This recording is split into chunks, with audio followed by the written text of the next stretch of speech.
Hello guys, welcome dito sa aking channel. Ngayon, ituturo ko sa inyo kung paano ayusin ang command Windows installation error sa ating Windows 10 o Windows 11 o kaya naman 8 sa Lenovo laptop o kaya naman PC. Kung paano yan guys, panoorin nyo to.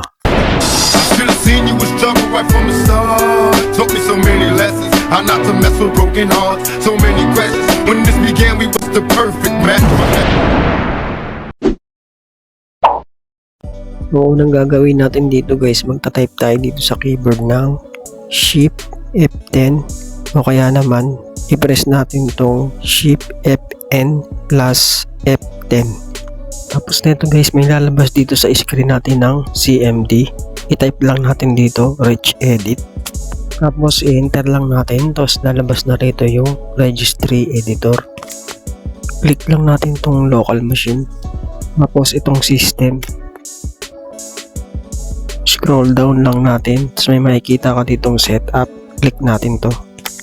Hanapin natin dito yung status, tapos click natin itong child completion. Double click.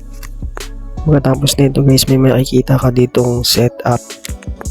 Double click lang natin to, tapos mapupunta ka dito sa value data.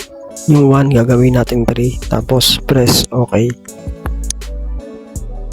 Tapos click din natin to, OK.